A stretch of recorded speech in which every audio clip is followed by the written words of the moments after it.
Segundo Reis 6, 17 a 20, tem uma oração que nós destacamos justamente a oração, a gente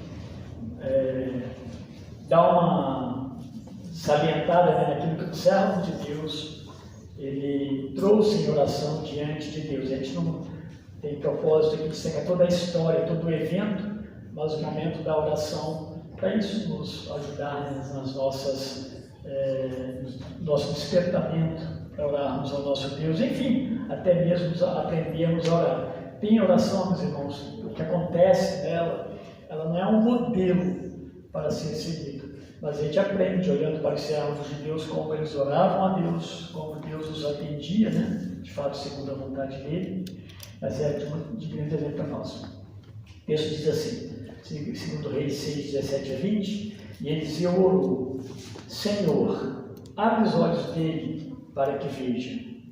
Então o Senhor abriu os olhos do rapaz, que olhou e viu as colinas cheias de cavalos e carros de fogo ao redor de Eliseu.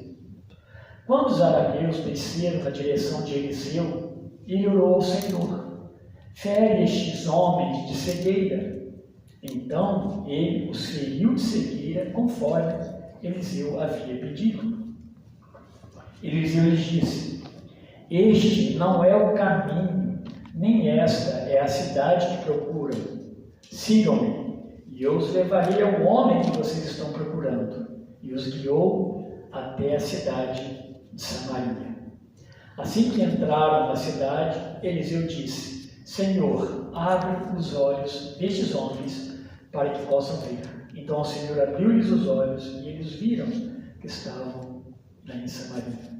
3 vezes aqui Eliseu ora a Deus pedindo a intervenção de Deus, a ação de Deus, né, em algumas situações para aquele momento.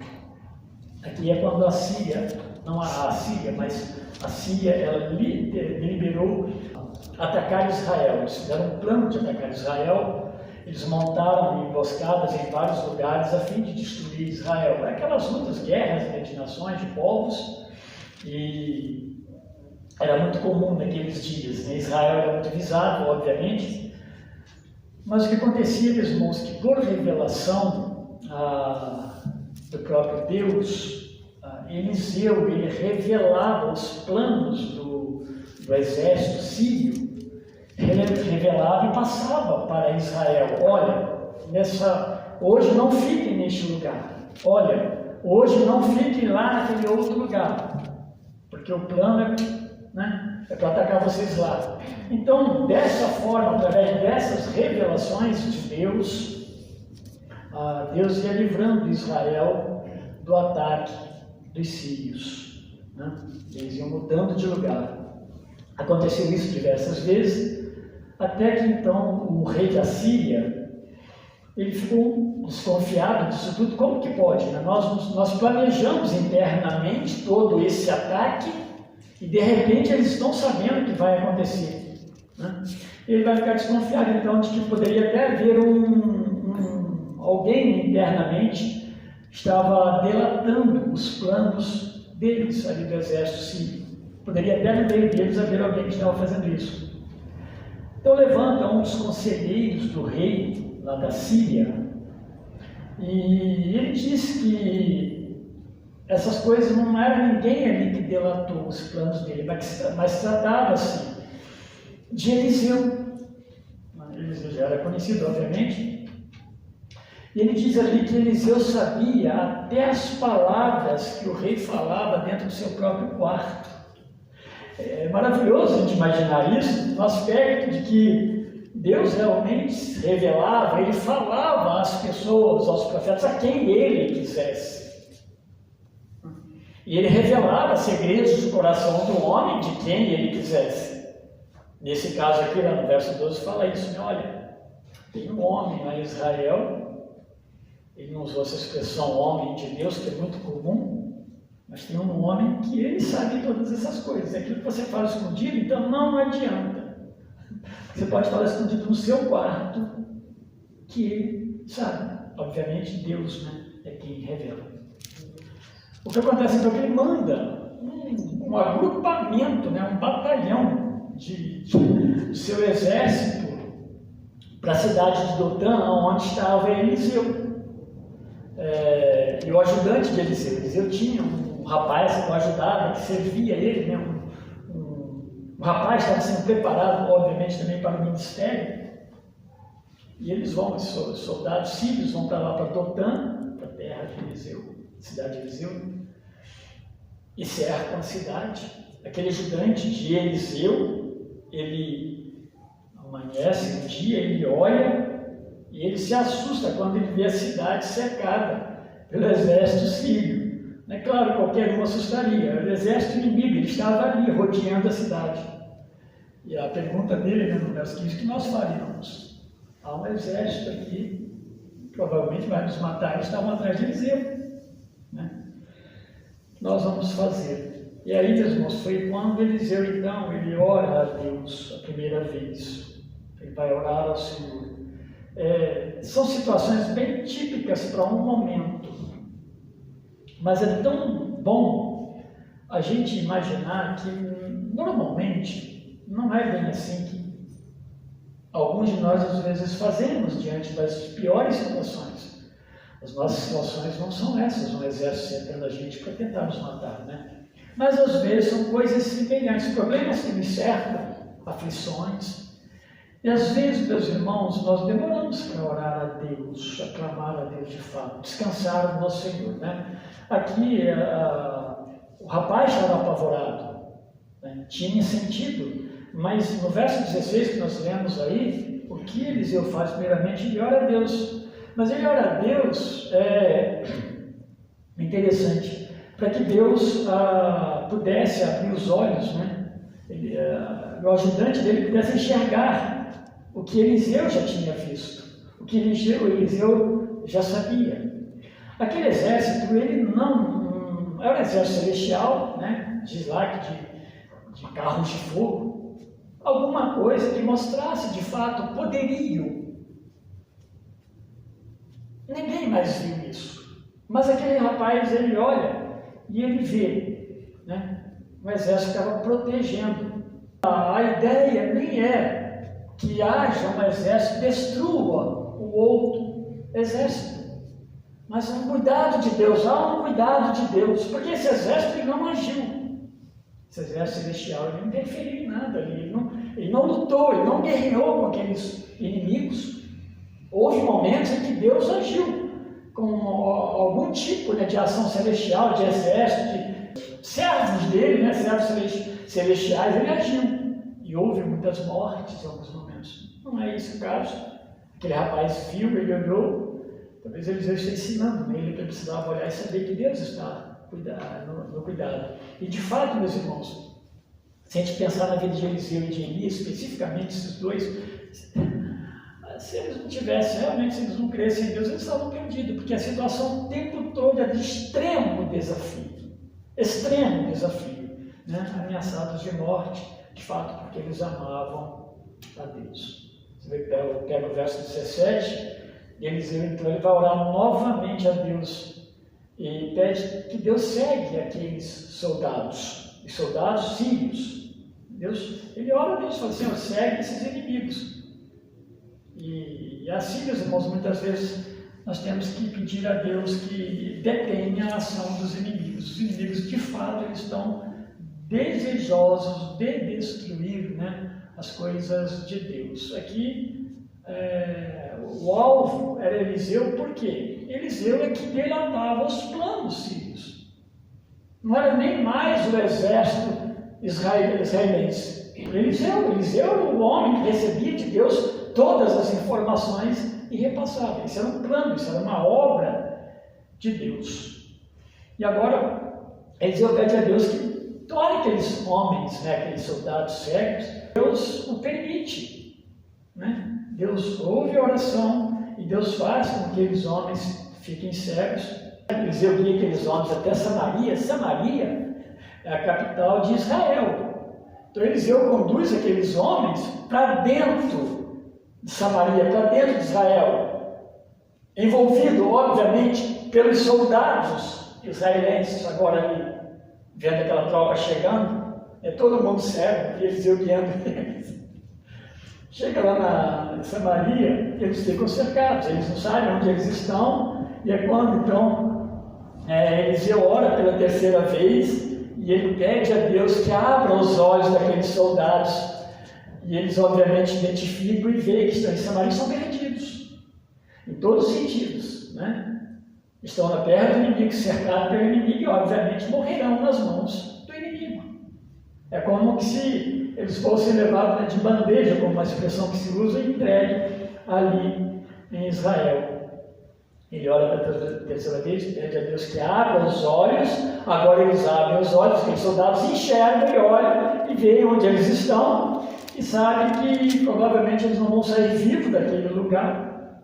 Mas a ordem de Eliseu diante da palavra do rei, devemos matá-los, né? Vamos matá-los.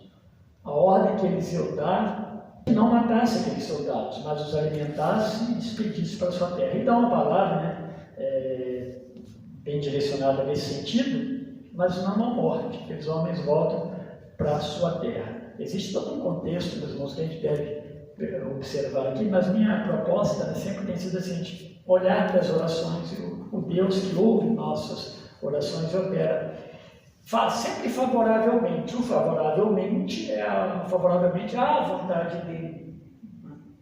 Alguém disse que a oração, né, na verdade, é para moldar o nosso coração, não mudar Deus. Essa é uma realidade.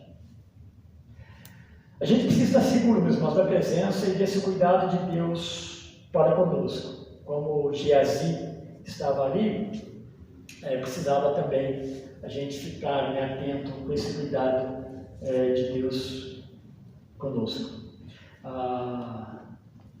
Essa visão desse exército celestial, né, era para aquele rapaz, ajudante de Eliseu, ele percebesse a grandeza de Deus, mas não somente isso, mas o Deus que protege e o Deus que cuida. Ele é maior que os nossos inimigos que tentam nos amedrontar. Agora, eu não sei, meus irmãos, se em alguns momentos a gente pode deparar com situações de morte. E aí? E como que lidar com isso? Deve ser muito difícil. A gente nunca lidou com probabilidade de morte em nós mesmos. Eu nunca tive uma doença que talvez me chamasse a atenção para a morte. Mas amanhã eu posso ter. Eu não desejo, mas pode ter. Como que nós lidamos com isso? Diante de Deus, se Deus nos informar que não vai haver cura, né? Essa é uma das coisas, meus irmãos, que talvez possa aparecer um pouco com essa questão desse ouvir Deus, e Deus fortalecer a nossa fé suficientemente para a gente suportar o que possa ser pior na nossa vida. Não sei o que pode ser pior, né? Nem nós sabemos, mas Deus nos dá suporte e fazer-nos enxergar as maravilhas dele, a glória celeste, a alegria da eternidade, o grande amor dele na salvação, coisas que Deus vai revelar para nós e que vai consolar o nosso coração. O outro consolo é com certeza que nós sabemos que não é o fim para nós que amamos a Deus, né? Então ali é para que tivesse paz diante das turbulências. Esse exército não foi usado, o exército do céu foi só ali para ele ver, olha, você está sendo cuidado, protegido. As nossas orações serão assim mesmo, muitas vezes elas serão para fortalecer de fato a nossa fé em situações que nós não suportaríamos como seres humanos. Orar também para que Deus serve alguém pode parecer estranho, né? A gente fala assim, olha, está pedindo para Deus. Pode parecer estranho esse tipo de oração. Mas são orações, os salmos são bem comuns, né? Esse tipo de oração que se faz. Mas Eliseu que não está orando para que Deus satisfizesse a vontade dele, o desejo do coração dele. Aliás, ele não gostava, com certeza, dos sírios, talvez como Jonas, né? Não gostava dos ninivitas. Mas a oração de Eliseu, e que Deus ouve e atende, não é uma oração de vingança pessoal. Não é uma oração que ele quer destruir alguém por sua vontade, porque ele não gosta de alguém, né? Ele está olhando para alguém que está lutando contra os servos de Deus. E a oração dele é para que Deus haja favoravelmente. É isso que a gente está, essa é a proposta, né? A gente possa depender de Deus em todos esses momentos. Para que Deus impeça uma ação maldosa do inimigo, né? Colocar, de fato, impedimento para que o inimigo cesse e não passe e não faça o que está fazendo.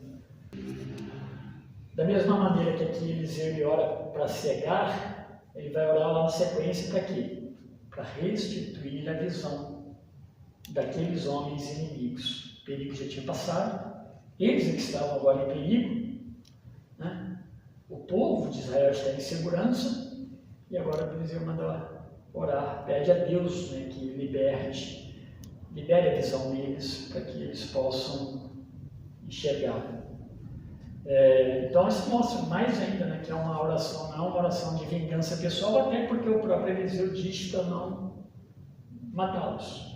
Não era esse o propósito de Deus, né, é que eles vivessem e voltassem. Muitas lições com certeza são aprendidas nisso tudo, e com certeza eles voltam para casa dizendo que esse Deus, né, eu imagino, é um Deus também misericordioso. Eliseu não é esse inimigo também que nós estamos pensando, senão ele teria matado a gente. Qualquer inimigo de Israel teria feito coisa contrária, né, como fizeram diversas vezes.